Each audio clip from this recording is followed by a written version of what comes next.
Naitwa Lugete Musa Lugete, mchambuzi wa siasa za kimataifa, historia na diplomasia.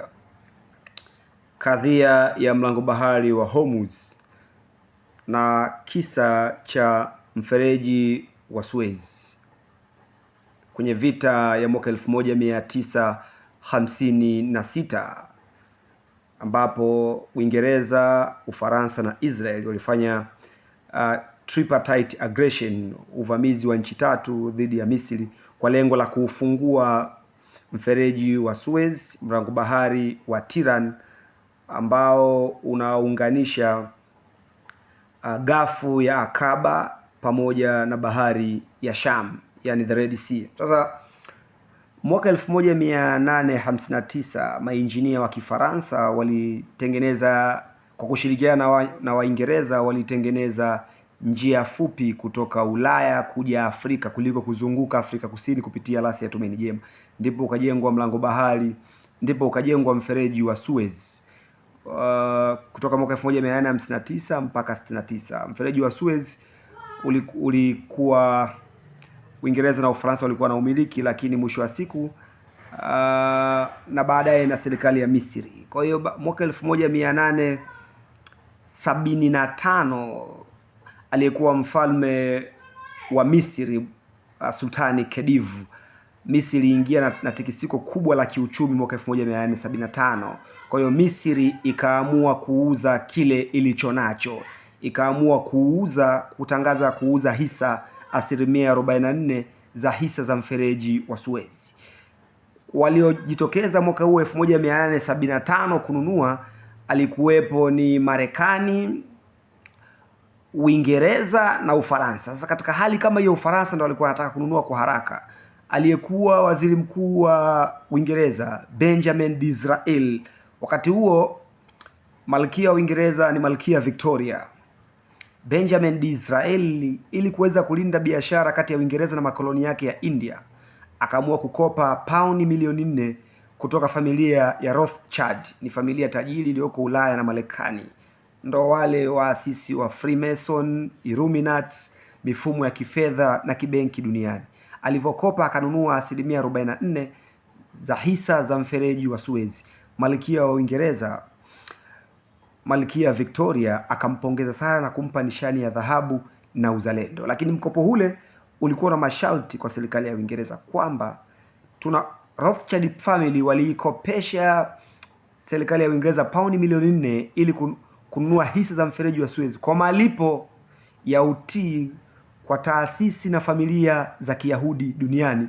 Pale zitakapohitaji msaada zisisite kuutoa, kwani familia za Kiyahudi ziko pamoja na juhudi za serikali kwenye kuleta maendeleo ya kisiasa, kiuchumi na utulivu wa kijeshi duniani. Miaka 80 baadaye, kutoka 1875, baadaye mwaka 1954 yalitokea mapinduzi ya kijeshi nchini Misri, ambapo Gamal Abdel Nasser, kanali wa jeshi, pamoja na Jenerali Mahmoud ibn Ahmed ibn Naguib walifanya mapinduzi ya Misri ya kumuondoa mfalme Farouk ambaye ni mtoto wa mfalme Fuad. Baada ya mapinduzi hayo, miaka miwili baadaye, yani 1956, mwezi wa 7, serikali ya Misri ikiongozwa na Gamal Abdel Nasser iliamua kufunga mfereji wa Suez na kuutaifisha na kutoa ultimatum kwa majeshi ya Uingereza na Ufaransa kuondoka eneo hilo, kwani Misri ni taifa huru. Kufunga tu hapo, Gamal Abdel Nasser na wenzake wakaamua kuufunga mlango bahari wa Tiran ambao unaunganisha Gulf of Aqaba pamoja na bahari nyekundu, the Red Sea, ambao Red Sea inaungana na bahari ya Mediterranean ambayo unaiona Afrika ya Kaskazini. Kufungwa huko, Israel ikawa haiwezi kupitisha mizigo eneo lile, the Narrow of Tiran pamoja na huba ya Akaba, huba ya Arabia pamoja na mfereji wa Suez. Ikabidi waziri mkuu wa kwanza wa Israel David Ben Gurion na washirika wake kijeshi Ariel Sharon, Moshe Dayani na wengine wakaingia ubia na serikali ya Uingereza ikiongozwa na waziri mkuu Anton Eden pamoja na Ufaransa ikiongozwa na Guy Mollet aliyekuwa waziri mkuu wa Ufaransa pamoja na rais wa Ufaransa Rene Coty aliyekuwa rais wa Ufaransa kuanzia 1954 mpaka 59. Wakafanya operation ya siri ambayo inaitwa the Tripartite Aggression or Operation Kadesh, kuivamia Misri na kumng'oa madarakani au kumuua rais wa Misri Gamal Abdel Nasser ili kuweza kuufungua kwa nguvu mfereji wa Suez na kuruhusu biashara pamoja na mlango bahari mdogo au njia fupi ya kimkakati ya Tiran, the Strait of Tiran, ambayo inaunganisha ghuba ya Aqaba, bahari nyekundu mpaka bahari ya Mediterania. Operation hile Israel, Ufaransa na Uingereza wakaivamia, ikatokea vita inaitwa the Suez War. Ilikuwa ni operation ya kutaka ya Uingereza, Ufaransa na Israel kujaribu kuufungua kwa nguvu mfereji wa Suez. Hali ikawa mbaya, vita ilidumu kwa muda wa wiki moja na siku mbili kutoka tarehe 29 mwezi wa 10 mwaka 56 mpaka tarehe 7 mwezi wa 7 mpaka 56, vita ya wiki moja na siku mbili. Baadaye Umoja wa nchi za Kisoviet, yani USSR Urusi, ukiongozwa na Rais Leonid Brezhnev pamoja na Marekani ikiongozwa na rais wake Dwight D. Eisenhower, rais wa 34 wa Marekani, wakawa wamekuja na azimio la kusitisha vita. Wakataka majeshi ya Uingereza na Ufaransa na Israel kuondoka eneo la Misri, na wakasema vita haina mshindi wala mshindwa.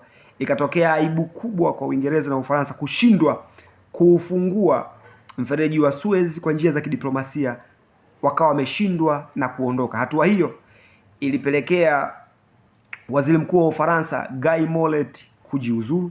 Hatua hiyo ilipelekea waziri mkuu wa Uingereza Anton Eden kujiuzulu, na uchaguzi ujao wa Ufaransa wa mwaka 59, rais wa Ufaransa Rene Coty alishindwa vibaya sana na Jenerali Charles de Gaulle. Hali kama hiyo imejitokeza baadaye. Leo tumeona Irani ameibuka kuwa taifa lenye nguvu na imesisimua uchumi wa dunia.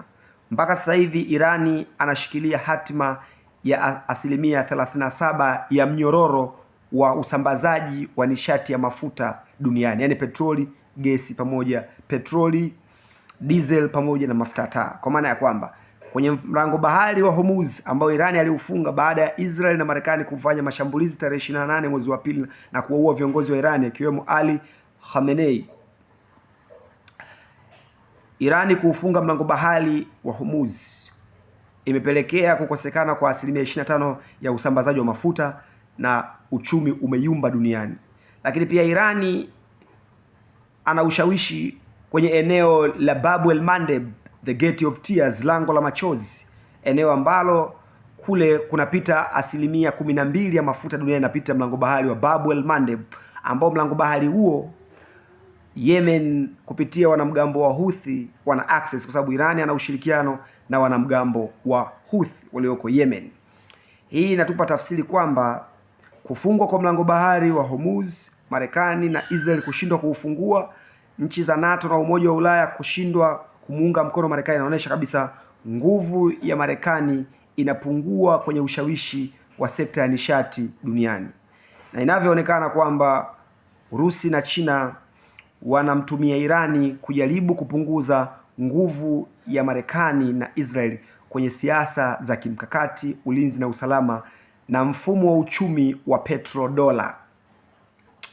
Ndio maana hii vita ni ngumu. Kwa hiyo kushindwa kwa Marekani kuufungua mlango bahari wa Hormuz kunatukumbusha Uingereza na Ufaransa walivyopata aibu mwaka 56 baada ya kushindwa kuufungua mfereji wa Suez uliotaifishwa na kufungwa na serikali ya Misri ikiongozwa na Gamal Abdel Nasser au Jamal Abdel Nasser na viongozi wengine wakina Mahmoud bin Neghrib pamoja na Muhammad Anwar el Sadat.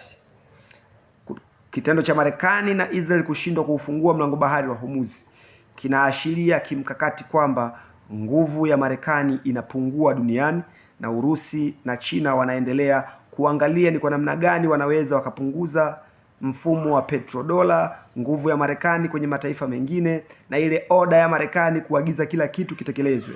Kwa hiyo inatupa somo. Nilikuwa najaribu tu kuwapa somo kwamba huenda mwaka huu 2026 wana historia na wachumi mbalimbali baada ya miaka 100 watasema kwamba Marekani ilishindwa kuufungua mlango bahari wa Hormuz licha ya kuwa na teknolojia bora za kijeshi, ndege za F-35, meli za kivita bora, intercontinental ship kama Independencia na Freedom za FS Abraham, Gerald Ford, Bush na meli zingine za kivita, rada, satellite, vyombo vya habari na propaganda. Lakini dunia itaandika baada ya miaka 100 ijayo kwamba mwaka 2026 Marekani na Israel wakiwa na teknolojia bora, Marekani ikiwa na bajeti ya ulinzi wa zaidi ya dola trilioni 1, Marekani ikiwa na bajeti ya ulinzi wa zaidi ya dola milioni 500 kujaribu kuzipa nchi mbalimbali ambazo Marekani ameweka kambi za jeshi, walishindwa na Irani yenye bajeti ya dola bilioni 10 kwenye sekta ya ulinzi. Walishindwa na Irani ambayo imewekewa vikwazo kwa takriban miaka 46. Walishindwa na Irani ambayo ilitumia teknolojia yake rahisi, sayansi yake kutengeneza makombora ya bei rahisi kuzishinda nchi zenye teknolojia kubwa. Kwa hiyo dunia itaandika kwamba sometimes the nature of geography can beat technology of the strong power. Dunia itaandika asymmetric warfare imefanya kazi. Asymmetric warfare ni kitendo cha mataifa mawili kugombana, ambapo taifa moja linakuwa lina nguvu ndogo dhidi ya taifa lenye nguvu kubwa. Taifa lenye nguvu ndogo linajaribu kutumia teknolojia yake na mbinu mbalimbali za kivita kulishinda taifa lenye nguvu kubwa, kwa maana ya kwamba Wairani wanatumia concealment and camouflage cover, jiografia yao na mazingira yao kujaribu kuishambulia Marekani na Israel, ambayo wameshindwa mpaka saizi kuufungua mlango bahari wa Hormuz, wameshindwa kupeleka askari wa nchi kavu. Hichi kilichotokea, kinachoendelea leo, kilitokea mwaka 1956 ambapo Misri ikiongozwa na Gamal Abdel Nasser iliweza kuufunga mfereji wa Suez. Marekani iliweza kuufunga mfereji wa Suez. Uingereza, Ufaransa na Israel walitumia nguvu za kijeshi na kupata aibu kubwa. Asante sana. Lugete Musa Lugete. Usisahau kusubscribe channel yangu ya YouTube.